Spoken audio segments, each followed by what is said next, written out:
Hello, good afternoon friend. मैं यहाँ पे डॉक्टर रिंकी कोहली और हमारा आज का यहाँ पे टॉपिक होगा इतिहास का ज्ञान। और इतिहास के ज्ञान में मैं सबसे पहले आपको यहाँ पे बताना चाहूँगी इतिहास क्या होता है और इतिहास के बारे में यहाँ पे बताना चाहूँगी। तो इतिहास यहाँ पे अतीत का अध्ययन इतिहास है। इतिहास में अतीत की घटनाओं का वर्णन किया जाता है यहाँ पे। और इतिहास जो होता है मनुष्य के सुरक्षित भविष्य के लिए अतीत की गलतियां और वर्तमान की चुनौतियों का सामना करना बहुत जरूरी होता है। यहाँ पे इतिहास यही है। और इतिहास यह बताता है कि मनुष्य ने किस प्रकार और किस चुनौतियों को सामना कर रहा है और कैसे किया है, उसका विश्लेषण किस रूप से हुआ है। वर्तमान समय में हम यहाँ बता सकते हैं कि जो सुरक्षित मनुष्य का निर्माण कैसे करता है, इतिहास कैसे होता है, उसका निर्माण मनुष्य ने किस प्रकार और किस चुनौतियों का सामना करके वर्तमान स्वरूप प्राप्त किया है और कैसे सुरक्षित भविष्य का निर्माण किया जा सकता है, यह इतिहास बताता है। इतिहास का जो यहाँ पे आज का हमारा मेन टॉपिक होगा वो होगा इतिहास का ज्ञान। और इतिहास का ज्ञान मैं यहाँ पे बताऊंगी आपको। इतिहास का ज्ञान यहाँ पे होगा दो टाइप से होगा। इतिहास का ज्ञान यहाँ पे एक होगा सामाजिक विज्ञान और एक होगा विचारधारा के आधार पर। विचारधारा के आधार पर इसे हम एक रूप से मान सकते हैं भूत और वर्तमान की कड़ी। और सामाजिक इतिहास के रूप में इसे हम मान सकते हैं सामयिक इतिहास के रूप में। यहाँ पे बता सकते हैं हम ये होंगे पूरे 12 टाइप के। और 12 टाइप के यहाँ पे बता सकते हैं मैं। फर्स्ट होगा हमारा यहाँ पे सामाजिक इतिहास, सेकंड होगा सांस्कृतिक इतिहास, थर्ड होगा धार्मिक इतिहास, और चौथा होगा आर्थिक इतिहास, सावधानिक इतिहास, सामाजिक इतिहास, राजनीतिक इतिहास, औपनिवेशिक इतिहास, संसदीय इतिहास, सैन्य इतिहास, क्षेत्रीय इतिहास और विश्व इतिहास। तो यहाँ पे जो सबसे ज्यादा इम्पोर्टेंट टॉपिक है यहाँ पे वो है सार्क देशों का इतिहास। तो सार्क देशों का इतिहास यहाँ पे मैं आपको बताऊंगी अलग अलग भागों में डिवाइड करके। मैं यहाँ पे आपको ये सारी चीजें बताऊंगी कैसे होता है, क्या होता है यहाँ पे। और यहाँ पे मेन जो टॉपिक है वो है यहाँ पे मैंने फर्स्ट टॉपिक में आपको यहाँ पे बताया था कि इतिहास का ज्ञान है वो सबसे पहले किस पे आधारित है, वो विचारधारा पे आधारित है। तो मैंने ये भी बताया था कि अतीत जो मनुष्य का अतीत होगा, मनुष्य बता सकती हूँ मैं यहाँ पे मनुष्य की सुरक्षित भविष्य के लिए अतीत की गलतियां और वर्तमान की जो चुनौतियां का विश्लेषण होगा वही यहाँ पे क्या होगा इम्पोर्टेंट होगा मनुष्य के लिए। यहाँ पे हम बता सकते हैं कि इतिहास अतीत का एक अध्ययन होता है जिसका केंद्र बिंदु क्या होता है, मनुष्य होता है। और यहाँ पे ज्ञान की शाखा के रूप में इतिहास का जो विकास हुआ था वो यूनान में हुआ था। यहाँ पे आप देख सकते हैं। वैसे तो इतिहास जो शब्द होता है वो इतिहास इति प्लस हा प्लस आ शब्दों से मिलकर बना होता है। इति प्लस हा प्लस आ शब्दों से मिलकर बना होता है जिसका अर्थ होता है निश्चित रूप से ऐसा ही हुआ।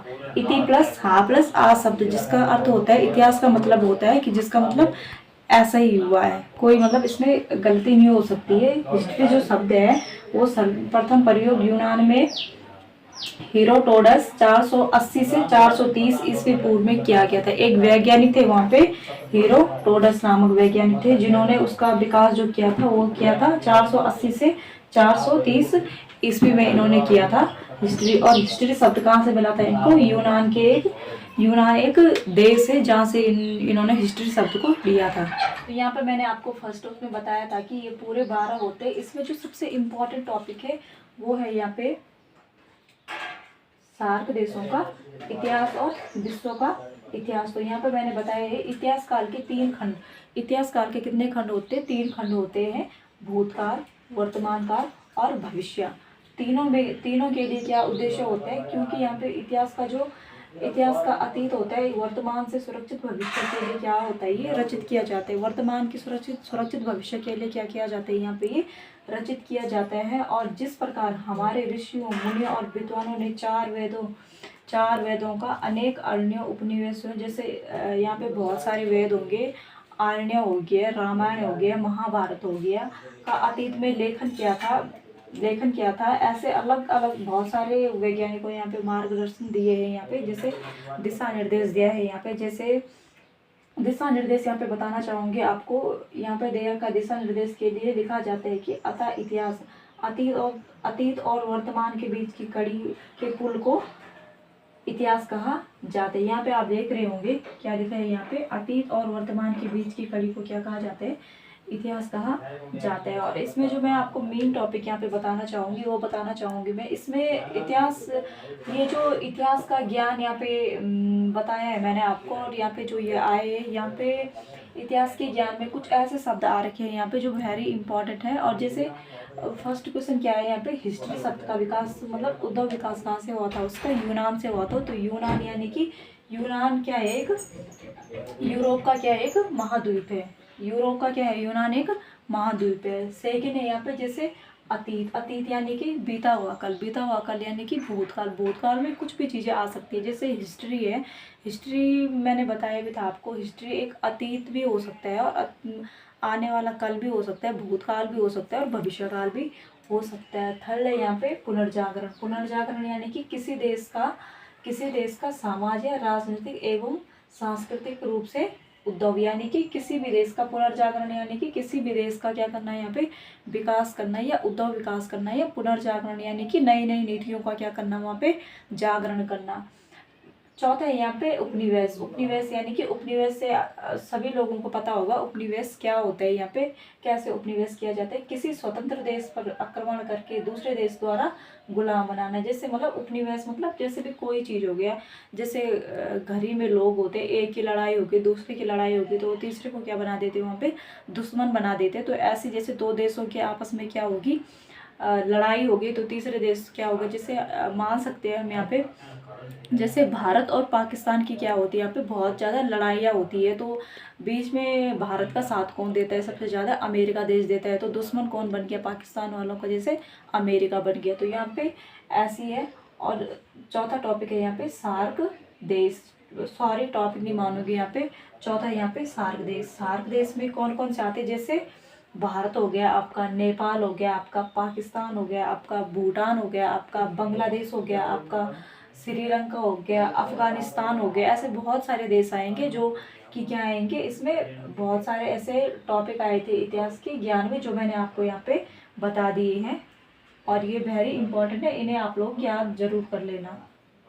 यहाँ पे मैं आपको एक वेरी इंपॉर्टेंट टॉपिक बताना चाहूँगी। यहाँ पे आ रखा है सार्क देशों का इतिहास, सार्क देशों का इतिहास यानी कि सार्क देश से यहाँ पे मतलब है कि सार्क देश जो देश क्या होते हैं जिनका अपना ही संगठन होता है। जैसे भारत को लेकर 7 ऐसे देश है जिनका अपना संगठन है। यहाँ पे जो सार्क देशों का जो जिन्होंने सार्क देशों का उद्भव किया था मतलब वो थे डॉक्टर आनंद कुमार शर्मा जी थे, जिन्होंने यहाँ पे क्या किया था सार्क देशों को। सार्क देश एक ऐसा देश होते हैं जो क्या करते हैं, अपनी संस्कृति होती है, अपनी संस्कृतियों का पालन करते हैं, किसी की नहीं सुनते, काफ़ी विकासशील देश होते हैं यहाँ पे। तो यहाँ पे बताना चाहूँगी मैं डॉक्टर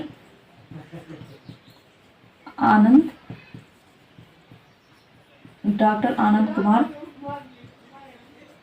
शर्मा जी थे जिन्होंने सार्क देश का निर्माण करा था। यहाँ पे तो सार्क देश में आता है जैसे भारत तो हो गए, लेकिन सार्क देशों में हम मान सकते हैं जैसे अमेरिका, भारत हो गए यहाँ पे, और नेपाल भी मान सकते हैं हम, भूटान भी मान सकते हैं हम, और बांग्लादेश भी मान सकते हैं हम। बहुत सारे ऐसे देश है, अफगानिस्तान भी मान सकते हैं हम सार्क देशों में। सार्क देश की अपनी संस्कृति होती है, अपनी भाषा होती है, अपनी बोली होती है, और ये विकासशील देशों में सबसे आगे होते हैं। सार्क देश किसी की भी नहीं सुनता है। जैसे मान सकते हैं हम जैसे यहाँ पे जापान हो गया, तो जापान सार्क देश में नहीं आएगा क्योंकि जापान का अलग ही कानून है, वहाँ पे अलग ही कानून बनता है वहाँ पे सार्क देश में।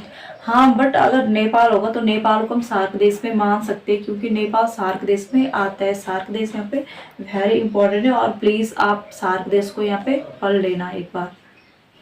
तो आज का टॉपिक हम यहीं पे ख़त्म करते हैं। तो आप लोगों के साथ में एक बात यहाँ पे शेयर करना चाहती हूँ, मंडे से मैं यहाँ पे 3 दिन बायोलॉजी पढ़ाऊँगी और 3 दिन यहाँ पे हिस्ट्री चलेगा क्योंकि इतना टाइम भी मेरे पास नहीं रहता, मेरे को और सब्जेक्ट भी क्लियर करने होते हैं यहाँ पे। तो प्लीज़ अगर आपको ये वीडियो मेरा सही लगा तो लाइक कमेंट शेयर ज़रूर करना प्लीज़।